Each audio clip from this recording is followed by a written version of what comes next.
Thank you. So we now have our meeting recorded. At this point, let's do the roll call, starting with Mr. Johnson Johnson present. and Mr. D'Alessandro Alessandra here. and Mrs. Roberts Roberts here. and Marianne Byers here. At this moment, Mr. Adams is not here, but we're hoping that he will be joining us momentarily. Let's see, Jessica, if you can play the Pledge of Allegiance for us at this point, that would be good. Sure.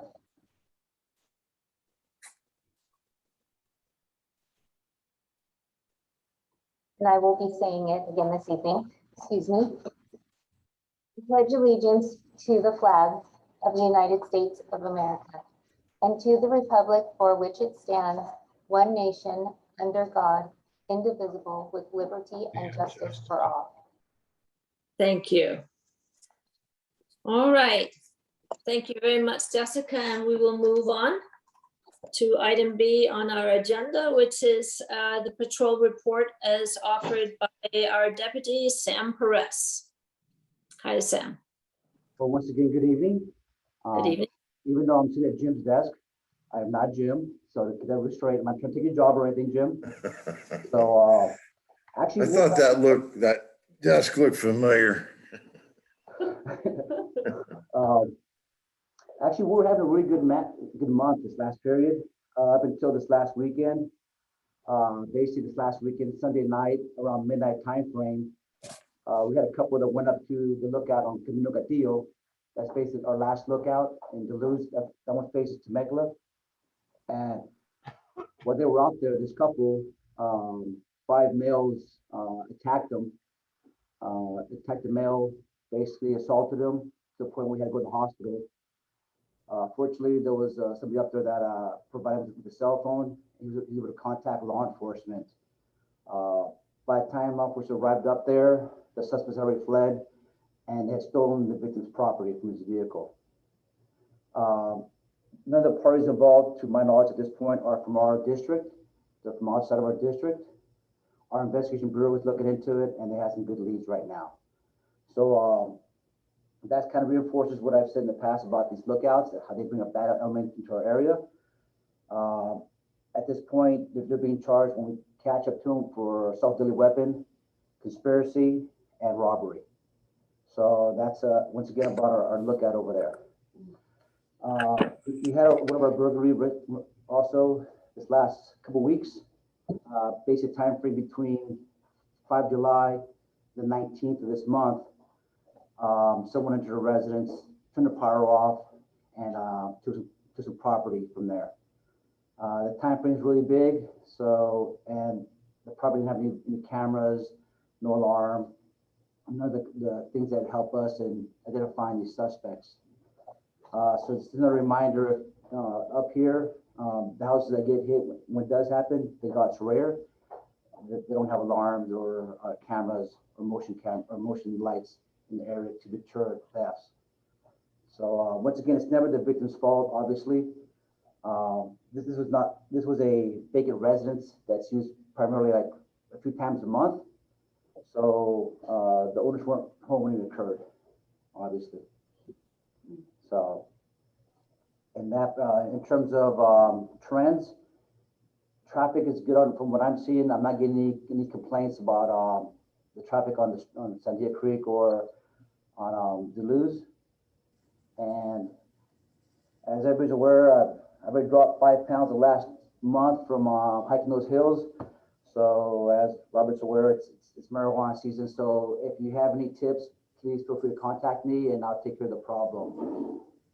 As a matter of fact, one of the girls was out there off of Via Tornado. So that's gone now. Any questions from the board? Deputy, there go have ahead. been issues, there have been problems with traffic. We were talking about this earlier. On the 15th, there have been accidents, and that has caused tremendous diversion of traffic on Sandia Creek and people getting lost, going in all directions. And So I don't think there's anything we can really do about that, but it is an issue. There's, I have no idea how many cars came through when the 15 was closed, but there was a very, very large, substantial number. Oh, actually, that reminds me. I've gone on a lot of websites like Google Maps and Waze and everything. And I found on Apple Maps that lookout I was talking about just now for Camino Castillo. It has as a lookout.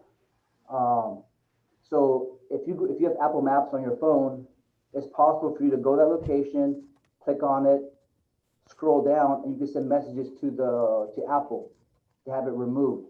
I went ahead and submitted photos and comments referring that it's a no parking area, part of it's private property, but like anything else, the squeaky wheel gets the grease. That term I've heard numerous times.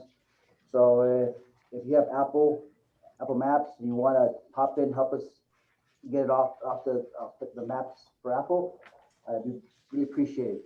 So if you can do that, please do.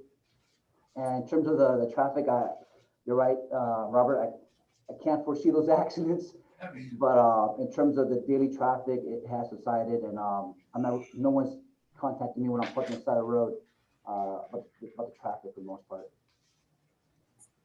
Any other questions? It seems to me that since we have that detour, now this may be totally unfeasible, but it seems that detour, if we could move that traffic that's coming up down to Deleuze and have them cross over Deleuze instead of coming through Sandia Creek. Now that would take a tremendous amount of coordination to direct traffic that way. If you were to do that, that would simplify the process. There would be fewer turns on and off, and people could get down toward Fallbrook and beyond the issue on the interstate, and not have to go through the detour and get lost within Deleuze, because we're finding people that are everywhere. I mean, and they don't know where they're going. So I don't know if that's at all possible. It would, as I say, it would take a tremendous amount of coordination to arrange that when something like that is done. But I think that would ease some of the problem. Well, is it possible we can put this on the agenda for next month, and in the ensuing time, Steve, take a look at and see if there's anything that could be a practical solution, and then we can take it up on the agenda next month. I think it's something that we should be looking into. Jim. Any other questions? All right, thank you. Are there any further questions for Officer Perez, please? All right. I would also like to note for the board that Mike Adams has joined us. So welcome to the meeting, Mike. Thanks. Thank you. And at this point, I wanted to ask Jessica if we have any members of the public. We do have two that have joined this evening, one anonymously. Okay. And Mr. Alex, I'm not quite sure if he's. Okay. And Mr. What was his last name? Gogalian. Is there any way to turn the volume up? Yeah, it's kind of hard to hear you. I can't hear a thing. Is that better? I can see everybody. Can you Yeah. Say So something. are there any members of the public that wishes to address the board at this point? Public comment? Or any part on the agenda that you know of, Jessica? No. Okay. All right, then we will move on and go to item D on our agenda, and that's for information only. And that is the statement of investment policy and financial statements. And if everybody has had a chance to look at that, do you have any questions or any follow-up on that at this point? I have a question Okay. on the financial statements. Is that the, I'm in here. Apologize for being late. I have some thing going on here and I couldn't get away from it.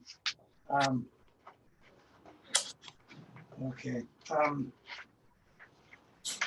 Yeah, in the statement of assets and liabilities, or is that where we're at? Pardon? We're on item D and we're just looking informational on financial statements. And you said you had a question on that. Which particular one are you looking at? The financial statements, 11 months ended 31. Oh, yeah, Schedule C, the June 30th thing, I guess I was looking at. Yeah. Well, I can just make a general comment. I don't remember ever having budgeted engineering services for individual zones and having, so that it looks like in the accounting, they've got like 10,000 per zone for engineering services, which we didn't use. And they've got like 10, let's just say 10,000 for emergency funds, which we didn't use. And then that offsets the fact that we're in the red on all of these various projects and things. I was just wondering how that, oh, here we are. I'm on the contract work by zone. Yeah, so page 2, for instance, like you see how we have Rohit? Let's just take zone 2, for instance. Okay, year to date, it says in our annual budget, we have, that's what I can't figure out. We didn't budget anything in any zone for roadway rehab. There it says annual budget 0. Then year to date, we spent 16,633.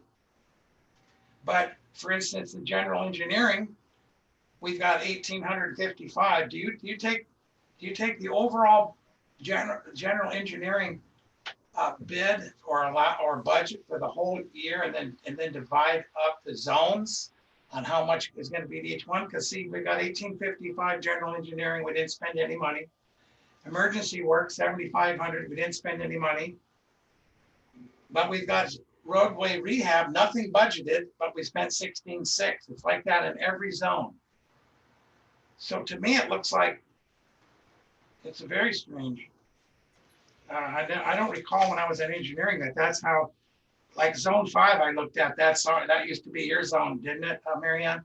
When you lived on Via Vaquero? Zone 5. General engineering services, this is on page 3 for zone 5. Yep. It says 9725, but we didn't spend a penny.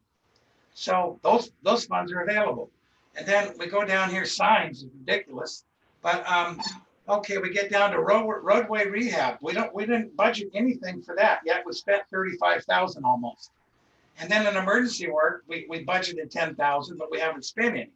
So when you come back over to the to make it, when you do the accounting over on the right-hand side, these 2 items that we didn't use for anything that are almost 20,000 offsets our losses. So it looks like we're pretty close to being on budget, but I can't figure out why we do roads, we do police service, sheriff services, and we do, trash collection. Why would we not have anything budgeted in any zone for roadway rehab? Can somebody explain that to me?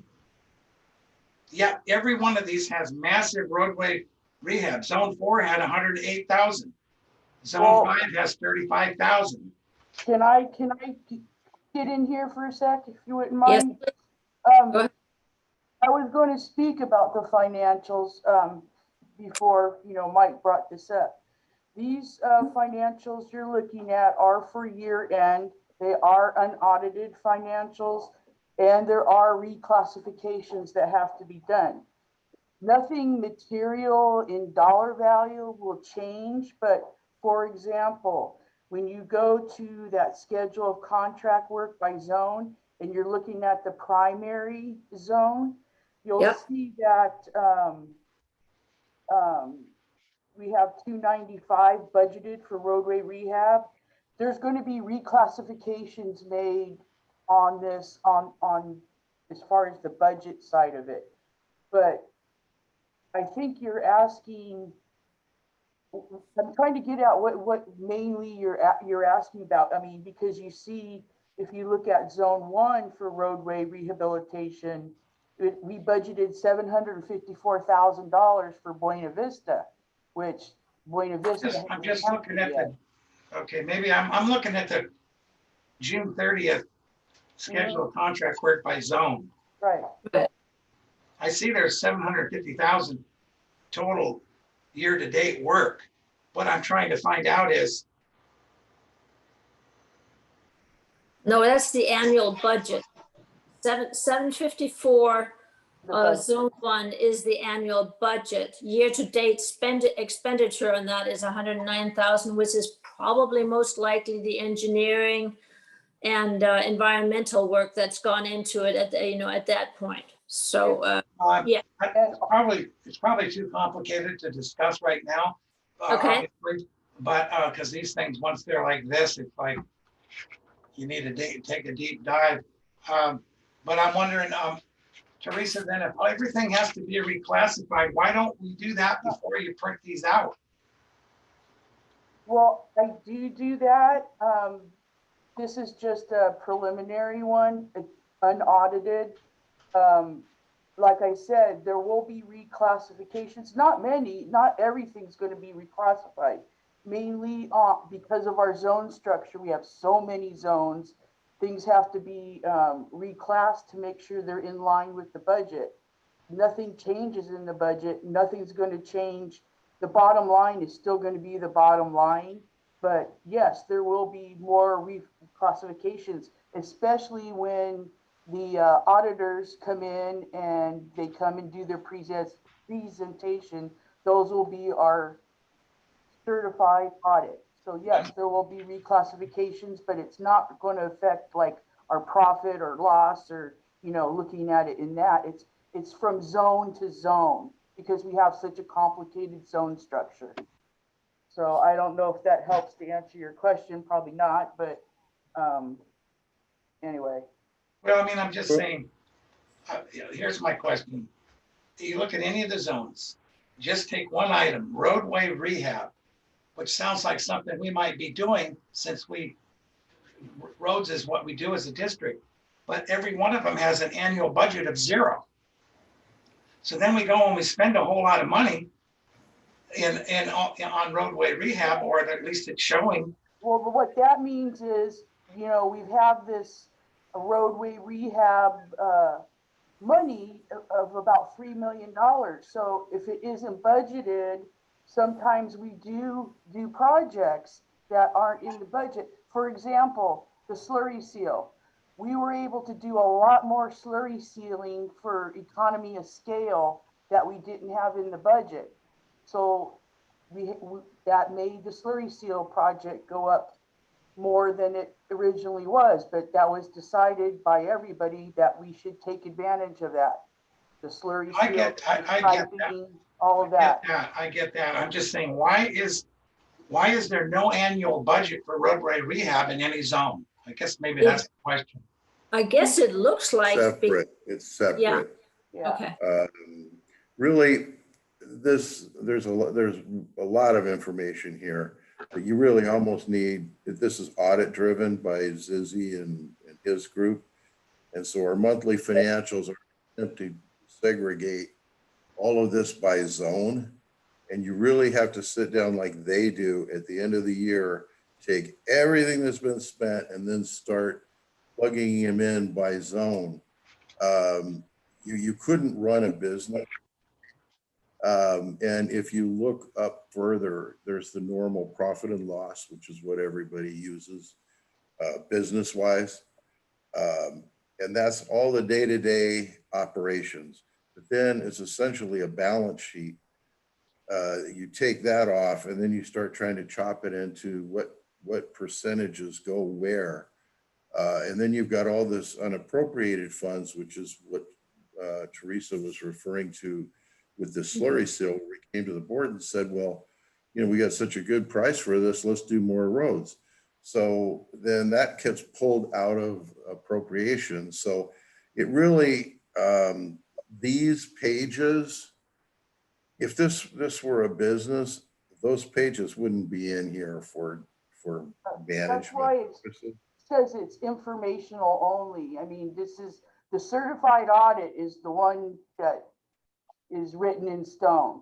I know, I get that. Okay, well, we can move on. I'm just saying, this is the Yeah. information that you provide to the board for people like me to look at, and none of it really makes a lot of sense. So, I mean, I guess I can wait for the auditors to come through, but just looking at the way this works out, it looks like there's, it's kind of a accounting trick to make things look so much better than they really are. Actually, doesn't. Yeah, If you look, if this were a HOA, that's a business I used to be in, you wouldn't have seen any of that. That's really just something that's generated by your system that basically goes to the CPAs, and then they reconcile it all. And then at the year end, you get an audited financial statement, and then you've got a CPA there who can answer those kinds of questions. The key, what I put in, is the P&L, which is, and it's really fabulous. It's page 3, no.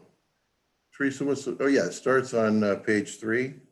Yeah, it's the, it says general fund schedule And B. page 5. Yeah, and it begins director stipend, just like, you know, it just goes down the chart of accounts. And then you've got the actual for the month, the budget for the month, and what the variance, and then year. And this just happens to be the June 30th, so it's the complete end of the fiscal year. And if you go to the right under year-to-date actual, the first category, which is here we call it general and administrative, 873,000. The budget was 924, so we're 51,000 to the good at year end in all of those categories: utilities, vehicle fuel, director stipend, payroll, accounting, and all of that. Then you drop to the next category on the next page of in-house road maintenance. Same thing. Let's see, looking to the right, what was it? The actual year to date was 269,000. Budget was 311,000, and the variance was 42,000. And then the contract work, which is routine contract, FEMA work, emergency work. Let's see, let's go over to the left. Year to date, actual 1,279,000, budget 1.293, leaving a positive balance of 13,000. So in all three general large categories, it's positive. But when you start getting into balance sheet and transferring this money from there to there, that really is more for the accountant. And we probably shouldn't even put these pages in there. Okay. Just the machine spits them out.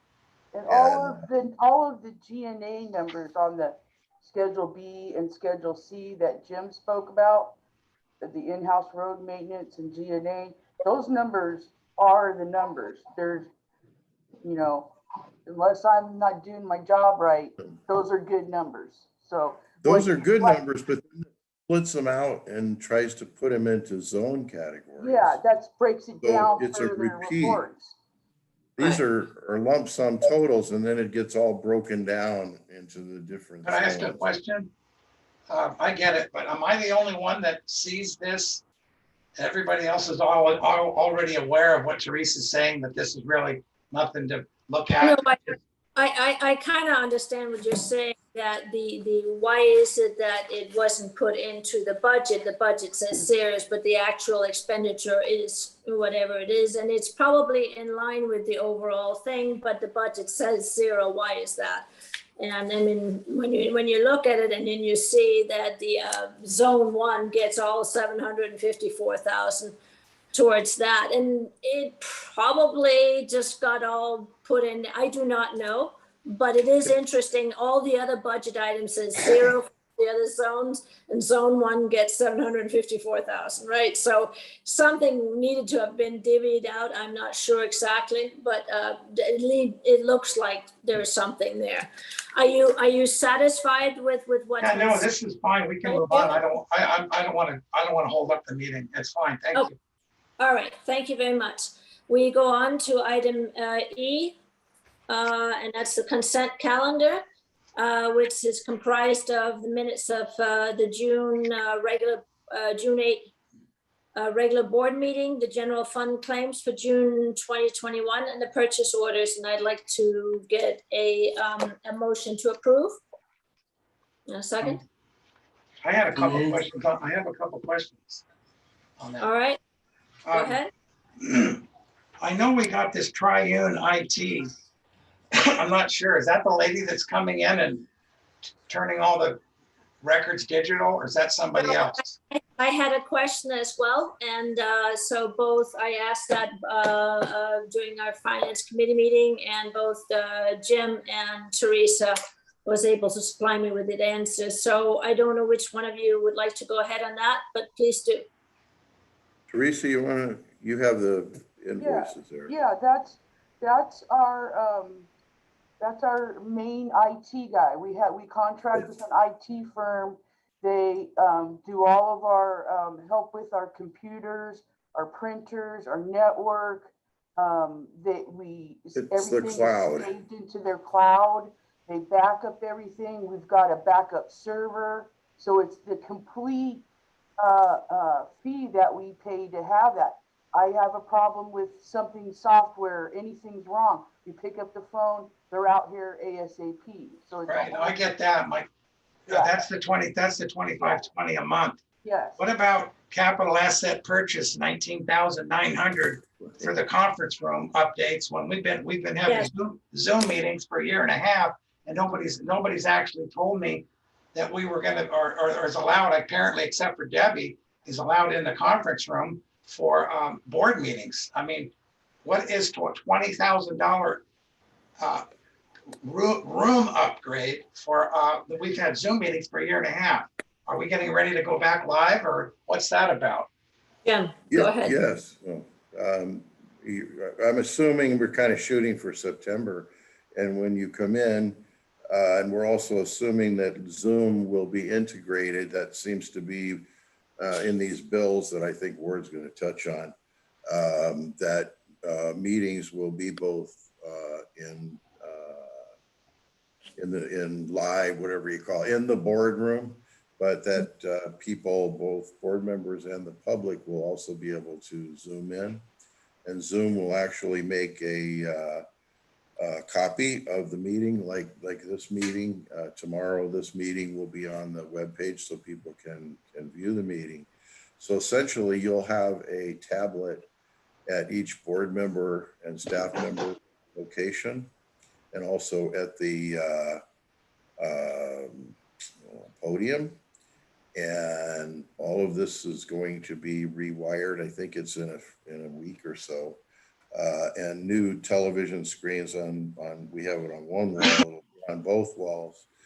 You think that, will that go a long way towards solving the problem that I've noticed since the first of the year, maybe going back, maybe it's November, since you mentioned some things that were going forward that you're working on. We don't have there's very few Zoom meetings that are on the website that are, people can go in and see the minutes from this meeting or that meeting or the engineering committee. There's a lot of vacancies this year. I had somebody tell me the other day that they didn't see any. I know we have something from 2021, but they said that most of the board meetings are not on our Duluth CSD website. That's not true. Pardon? They're all there. Oh, they are? Yeah. Okay. Well, did they just get put on? Because No, they've been on there since Every day one. month, a day or two after the meeting, it's there for viewing. Okay, Yeah, they're there. okay. Yeah, I've been in That's it. to check some of the meetings as well, and they are there. So that is not an issue right now. But the idea is that we do not know exactly, what the future will hold. We need to be able to come in and run in-person meetings safely, and at the same time be able to also have a video of the meetings like we already have. And one of the things that I think we are just probably will find is that we'll be able to do a mixed kind of meeting where board members can either show up in person or they can participate via Zoom or some other means. And so the office or the boardroom has been set up to accommodate something like that, and also for the audience to either participate live or via Zoom. So this is an expenditure to make sure that will be in place for us. I just checked to make sure. I just pulled it up on my phone, and all of 21, every committee meeting and every board meeting, it's a little screen that you tap, and it comes. Okay, all right, thank you. I just wanted to make sure because it's. No, that's fine. I'm glad they are. I can tell the people that look online, I don't look at them, so. Okay, generally speaking. well, to move on, so has that answered your question, Mike? Yeah, no, I get it. I just wonder who makes these decisions. That's 23,000 for Which is, Tri-Union. I mean, is that a finance committee decision, or Jim? Who decides we need this? It's kind of a It's never been combination. brought to the board. Yeah, it's been in the budget now 2 years because we knew that the room needed to be upgraded even at the time. Okay, And then it rolled over because of COVID. We didn't know where to go. And so every meeting with the finance committee, most meetings, we've been talking about all these changes. And then I don't know, we finally decided with the way things were looking like they were going. And now people are, so when are you getting it back online? So a month or two ago, we had to start moving. Yeah. And that's why that happened when it happened a month ago. right. So it's been sitting in the budget and it has been acted upon at this point, and that's why you're seeing the expenditure. So regarding the consent calendar, has your question been answered, Mike? Can we Yes. move on? Yeah, that's fine. Thank you very much. All right, so I'd like to, President Byers, I Offer- just have one simple little correction. yes, please. In the agenda, it says the minutes of the June 8th regular board meeting. That's actually the June 16th regular board meeting.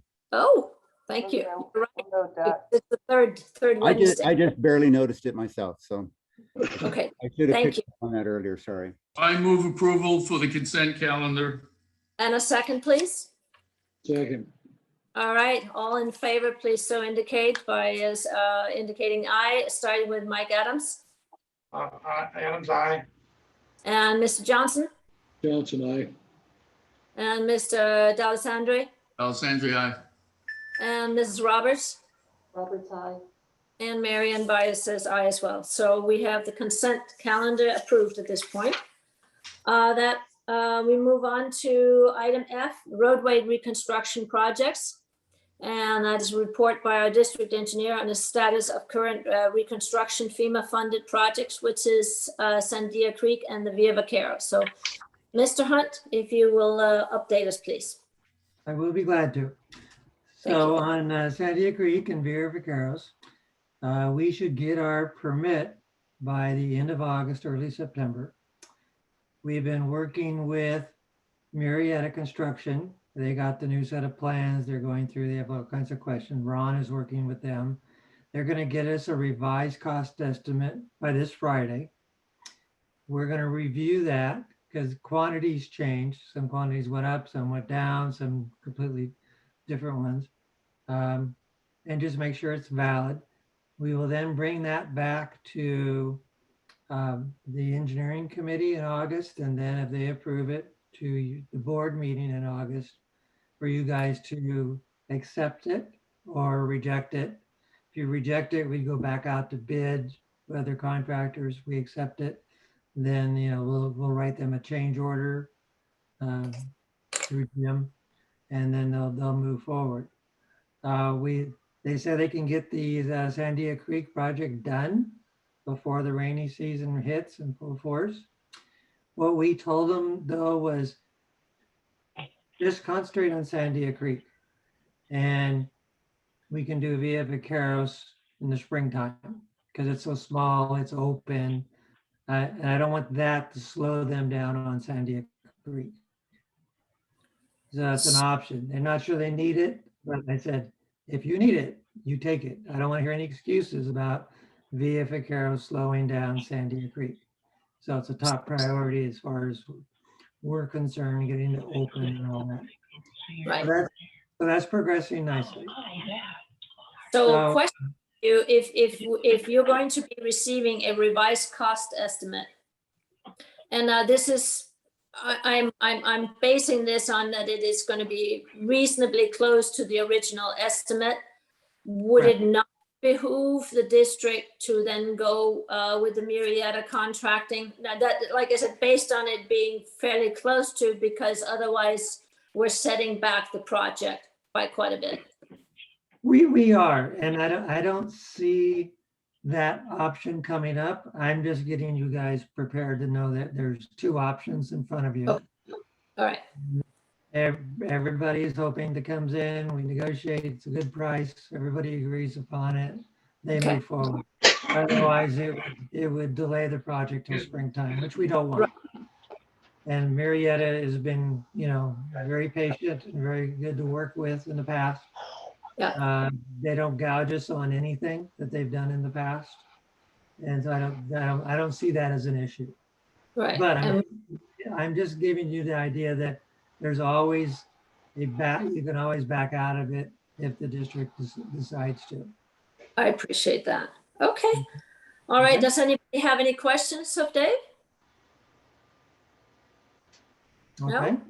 Well, thank you for that update. And then we move on to the Buena Vista reconstruction project, which is item G.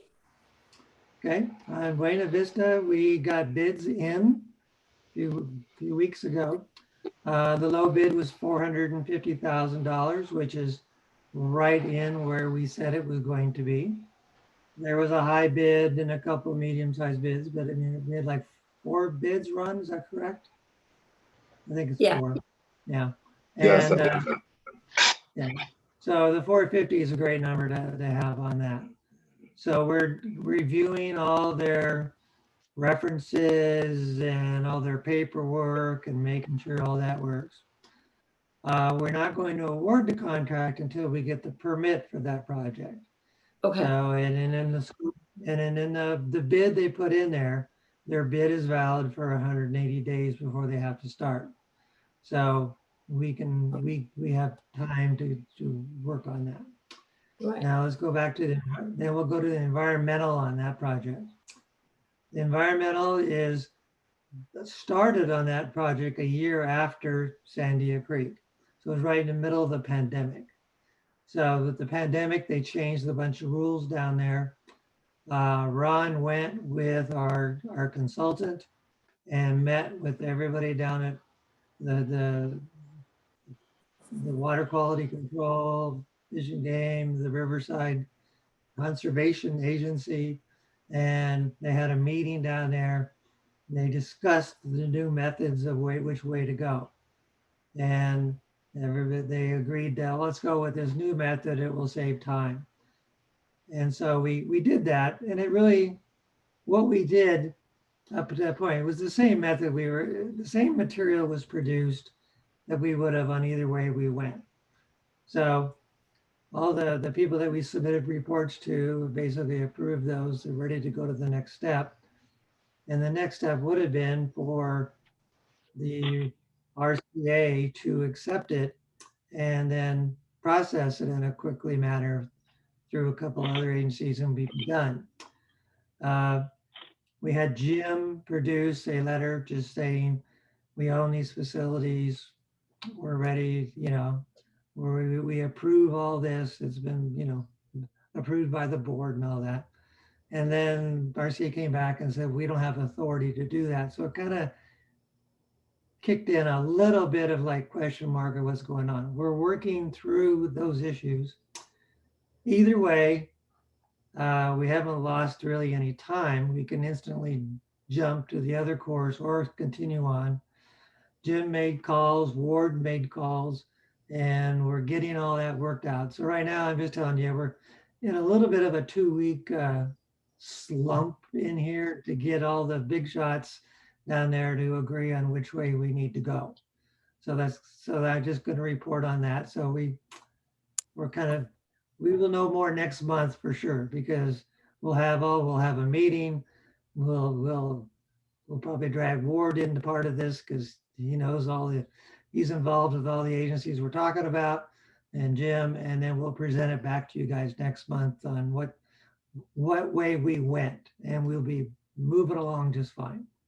It just sounds strange that this far into our career as a district that they're starting to question our ability to make these dispositions and what we're in charge of and what we're not. It just seems like you're telling us this 40 some years later.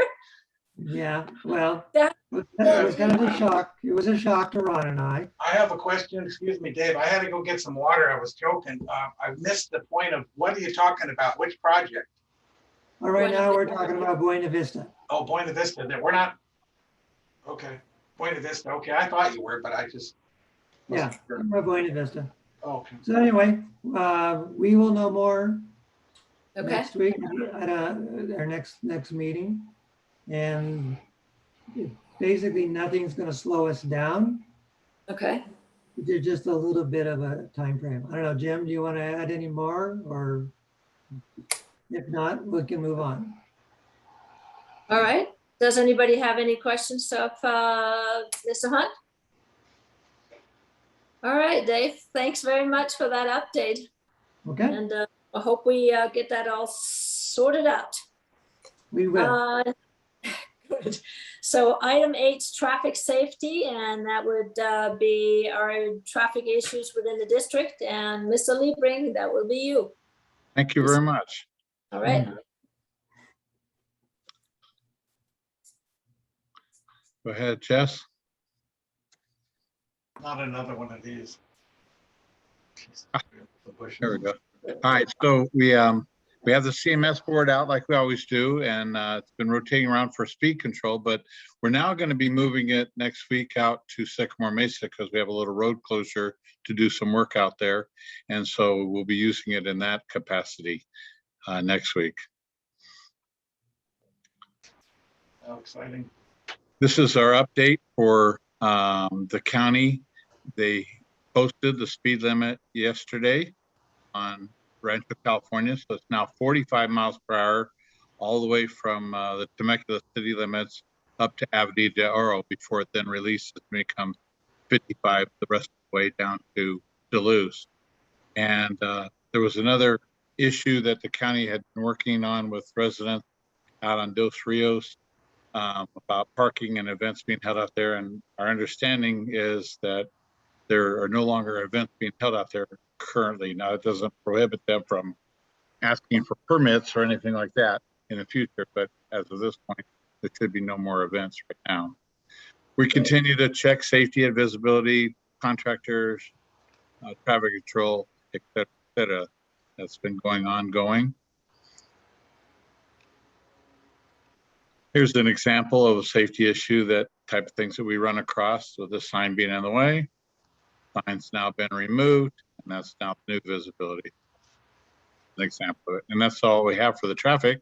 Any questions that you might have? I just want to say that's fantastic that you were able to have the county actually move with somewhat speed to get the signage up with 45 miles limitation and the repairs that were done by the county to the other broken signs. So great job. Thanks, Steve. Thank you. Mm-hmm. Anybody else have any questions of Steve at this point? Nope, well, then please continue. Okay, so on the maintenance side, we're continuing to do backfilling of shoulders, bringing those up to grade. We did some crack sealing over the last month at these two streets. Hmm. We sent out last year, just kind of summarizing here, we sent out 54 letters last year to residents asking them to help us out with the trimming of private trees along the roadways. And this is the response that we've got so far. 45 out of the 54, which is like 83% or something like that, have already complied, and we're still working with the last 9 to finish them up. So, Excellent. yeah, we reported, as you recall, at a previous meeting that our bulletin board at Sandia Creek and Vaquero got damaged. That we have now identified the driver. They do have insurance, so we've made billings to the insurance to get reimbursement for all of our materials and labor. On Via Tornado, we also reported that we had an emergency sinkhole there that we had to repair.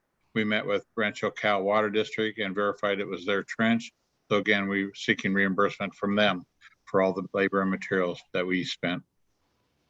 We finished up pretty much on the district, clearing the weeds for the fire hydrants, and we're continuing to cutting some weeds along some of the graded shoulders.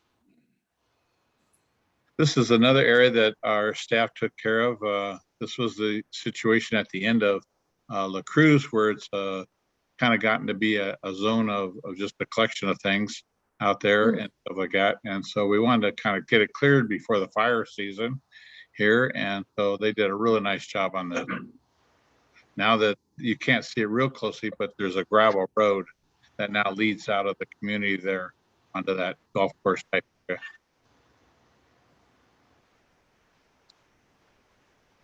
We come across this kind of stuff. Staff was on Hardin, and this picture is a little deceptive from this angle, but that tree limb that broke is actually blocking the road all the way out to about 2 or 3 feet of the center line. So, and it's only at a height of about 4 or 5 feet.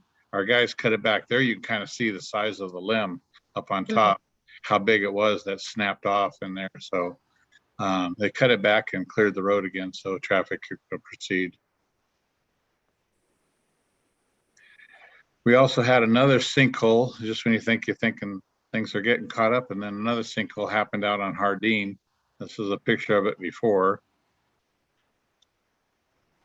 That's now what it looks like patched, and this was patched by our staff.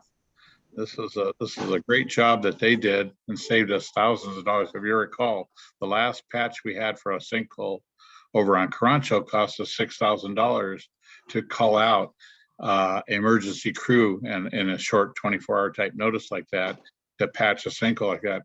Our staff did this for about $1,000, so the district saved about $5,000 just on this one alone. That's your.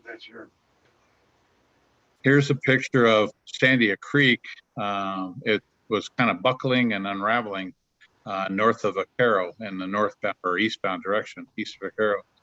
So we decided, since we were renting all the patching equipment for the sinkhole, let's go catch 3 or 4 others that we had around town that we had saved for the contract in the future.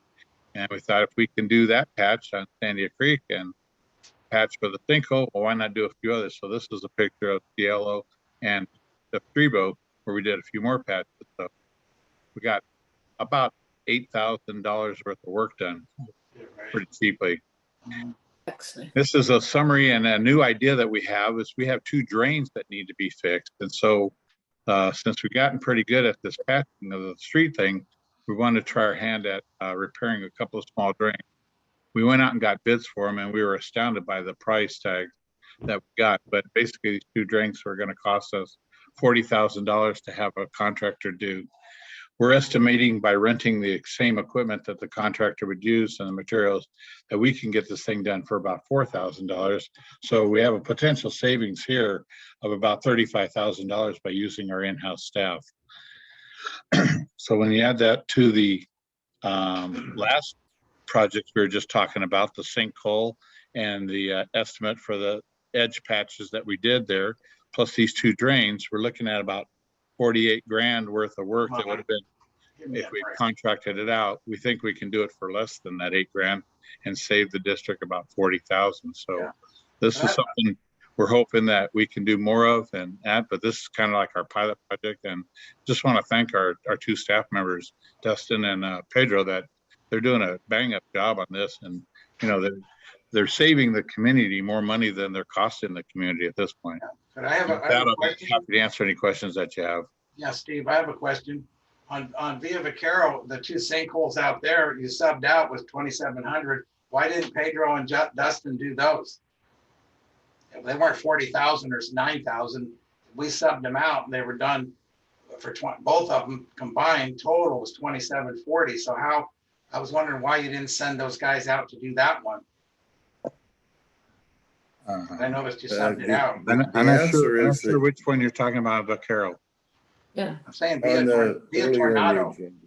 Via Tornado, okay. That was a situation where we felt it needed to be done the next day. So we went ahead, we had a contractor that was right down the street, Mike. And so the contractor gave us a price of less than half price. That would have been about $6,000 to do.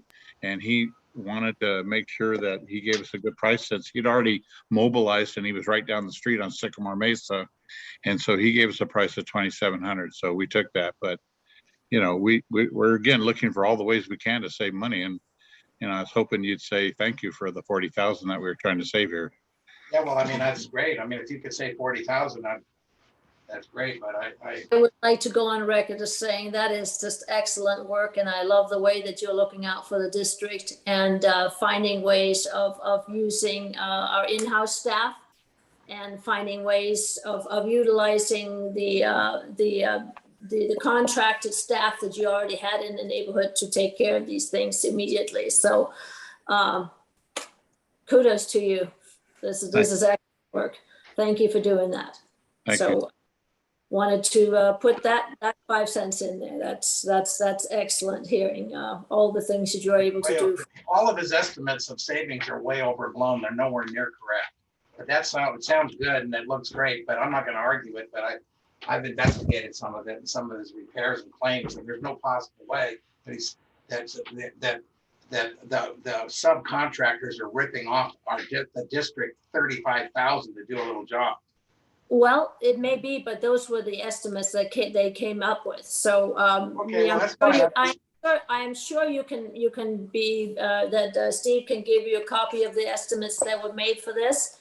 I think at this point, you know, it is nice to do some reward and say thank you very much for your great work. We see it every month. Okay. Did you have any further questions or comments at this point, Mike? Well, I could say one thing, of the 29 signs that are on Via Santa Rosa between Via Tornado and Rancho, for some reason going north, somebody's paintballed them all. So I don't know if you go out there and go to my street, turn around and head back to town, and there's like 4 or 5, I'm thinking they're paintballs. They're about the size of a tennis ball, little white dots on every sign with drips. So to me, it looks like somebody paintballed them when they were leaving town, you know, or let's say the district. We don't live in a town, but you check those out, Steve. I don't know if that'll wash off or what, but I'd say that was vandalism. Okay, we'll check it out. Thank you, Mike. Okay. All right. So at this point, we move on to the committee reports, and we'll start with the engineering report. And that would be Mrs. Debbie Roberts. Thank you. The engineering committee met on July the 13th. Debbie, can you move a little you. bit closer because you're hard to hear? Okay, Great. is that better? I think so. Yeah, All it right. was just a little hard to hear you. Okay. The committee met on July the 13th, and during that timetable, we did approve the minutes of June the 8th. During our meeting, we did discuss the current status of Sandia Creek, Via Vaquero, Buena Vista projects, and that information was presented by Day. In addition to that, the traffic and maintenance presentation at this last meeting was jointly presented by Steve and Jim. Let's see. And of course, just a few minutes ago, you did hear from the district engineers and the traffic engineer, and they provided you with a broader perspective in terms of what's going on with those current projects. And I also too would like to commend the staff in terms of engineering. They all continue to look out for the best interest of this organization. And I want to go along with Mary Ann and say, I know personally as a resident that I do appreciate the extra effort and some of the creativity. And so gentlemen and staff, thank you very much. And let's see, anything you'd like to add, Ray? Did I miss anything? Okay, very good. Any questions? Yeah, I have a question. Sure. Over the past several months, going back till the end of last year and continuing up until accepting the last board meeting, you were giving us updates on your Sandia Creek Gate thing that you're part of, the committee or whatever it is, the road committee involved in putting that gate up. And the last update, you told us that there was going to be a hearing or something about it. And then I was waiting to hear what had happened. And then last board meeting, it just, all of a sudden I didn't hear anything. So do you have any updates for us, since you've been sort of self-appointed to give us updates for the last 6 to 8 months? What's going on with that gate? Well, probably it's because I'm not part of that committee. And so I'm not privy to their particular actions and things of that nature. And so, no, I haven't heard any more information other than we believe and we know that their permit was approved. And otherwise, no. Does that satisfy? Was that approved just recently or before the last board meeting? I'm sorry, say that again? When was that approved? Was it approved just recently or before the last board meeting? Ooh, gee, I don't know. It might be the previous meeting. Pardon? It may have been the previous meeting. I don't think so. I think the approval happened just after the meeting that we got word of this. Is that correct, Mr. Emmons? Not correct. Yeah, I believe so. I think it's been about 3 or 4 weeks since I heard. yeah. I think it happened after the last board meeting. Yeah, well, I only mention it because I watched some couple of engineering meetings where Debbie and Jim were talking about somebody that was opposing the district trying to raise a certain amount of funds to finance a defense and everything. And they had made the comments that that was kind of a small amount of money and they didn't think that was going to amount to too much. So I knew they had their eyes on that project or that hearing. And all of a sudden, then it just went dark, which was kind of a curiosity. Then I investigated it and they did approve it. And it was before the last board meeting. But when you asked Debbie if she had anything to add, she said no. I think you knew what you were asking her. She didn't want to report on that for some reason, which I found curious because she'd been doing such a great job on it, keeping us abreast for the last 6 months. And then when something happened that was probably positive, no word. Well, unfortunately, we haven't heard anything, Mike, and obviously you know far more than I do. Oh, sure. No, I'm not on your email list here. The information that you provided to us. No, I'm not on your email list. well, it is a fact that when Debbie joined the board, that she relinquished any positions that she was doing or having on the various committees. I myself can testify to that. I would also say that Debbie and as well as all of us are basically just interested bystanders at this point. And so, of course, when we get information, we're interested in finding out what it is, but we are not generating any kind of information or taking parts of any of these meetings. And Thank you. that is what's happening here. Thank you, Mary Ann. You're welcome. Yeah, thank you very much. You're welcome. So Finance Committee report is to be reported by Mr. D'Alessandri.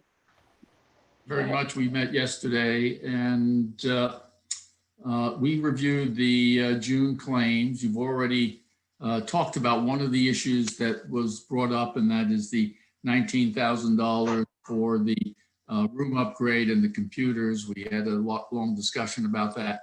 And I'm glad that that was already talked about, so I don't have to bring it up now. The other thing we talked about, which I think is extremely important, is the unfunded liability, the interest on the unfunded liability for retirement. And normally we pay that twice a month with every payroll. And Teresa looked into this and found that if we paid it in one lump sum, we would save $4,000. So the amount in one lump sum is about $99,000. Our savings would be about $4,000. If you look at the other item on the Finance Committee, which is our LAIF, the interest rate we're getting is 0.3%. So if we take that money, pay the interest forward, we'll be saving 4%, and it really is a better use of the money. So I think that that's a really smart thing to do, and I think that that's going to be happening. We also discussed the fact that the auditors are starting on the next audit, and it seems like they just finished. I think Teresa said that, and I can understand how she feels that as well, because she's going to be intimately involved in it. It's the same auditors as last year. It's their last year, and then we will put that out to bid for auditors for next year, not this coming year, but the following year. So that's the extent of the report. And if you have any questions, I'll be happy to answer them. Any questions from anybody? Okay, well, thank you very much, Mr. D'Alessandri. And that moves us to the Legislative Committee report, which is myself and Mr. D'Alessandri. And we're also, of course, working with Mr. Emmons. And Mr. Emmons has come through very nicely for us in that he had planned to meet with staff of Kevin Jeffries, basically the one that was going to be directly involved in the communications between our district and Mr. Jeffries' office. However, so he set up a meeting with her so she could come up and see what exactly transpires here at the district, and was also joined by Jeff, I think it's JT Green, but Jeff Green, who is his chief of staff. And so the two of them was able to tour the district and the roads with Mr. Emmons. And after that, they met up with the rest of the staff at the district office and was treated to a few nice bites to eat, and then they just simply talked over whatever issues Mr. Green had and questions. And I think they came away with a very nice understanding of what it is that our district is trying to accomplish, which is, of course, trying to make sure that we stay properly funded, not only now but also into the future. So that was one good development. The other development that we've had is, again, Mr. Emmons has been talking to the person in charge of writing the report on our district, and that is going to serve for the municipal service review that would be taking place in August. We got a very nice review. I understand the report was very positive. However, Mr. Thompson also noted that going forward, in not the immediate future, but in the somewhat near future, we will be needing additional funds simply because the taxes are not going up. We all know that they stay stationary, but inflation and cost of doing maintenance and sheriff and et cetera is going up. So that is, we really need to address the gas tax legislation. Well, it's not a legislation, but the gas tax issue that we're trying to accomplish. So we're having favorable reception from LAFCO. I think they're going to be helping us. we're having favorable reaction or reception from not only Supervisor Kevin Jeffries, but also from his staff. That is important. We're going to be going forward and getting together meetings with another member, another supervisor that is on the LAFCO staff. And we're hoping to have more positive reports for you for next month. Mr. Emmons, do you have anything you'd like to add to this report at this point? We can't hear you. You have your.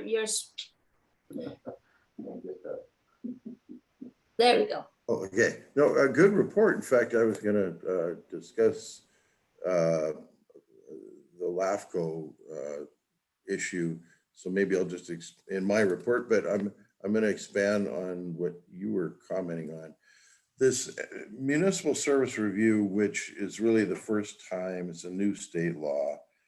LAFCOs are now required to go out to all the agencies in their jurisdiction and to give an independent review of the services that they're providing the cities and districts.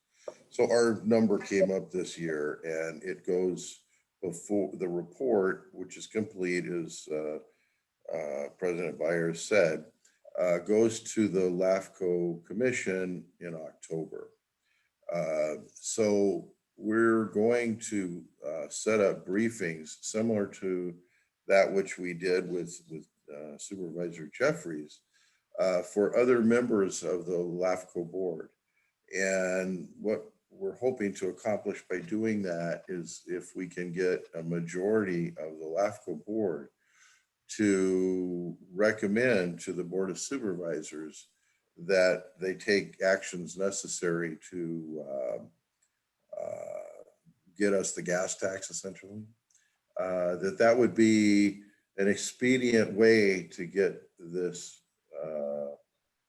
request moving before the county supervisors. So it's a very positive thing, and it was very positive that Jeff Green, the chief of staff of Jeffrey's office, came to our little tour around for their new employee. And I think that's a good indication of their increasing willingness to help us in that regard. So I guess, and then I just conclude my report. The election, we're in the election season, and we had today one person take out nomination papers, and when they do that, it becomes public record. So the person who took out papers today was Chuck Bowman. So no one have filed yet, but it is pretty early. So that's my report. Okay, thank you very much, Mr. Emmons. And then we move on to, did anybody have any questions of Mr. Emmons about these updates and these news?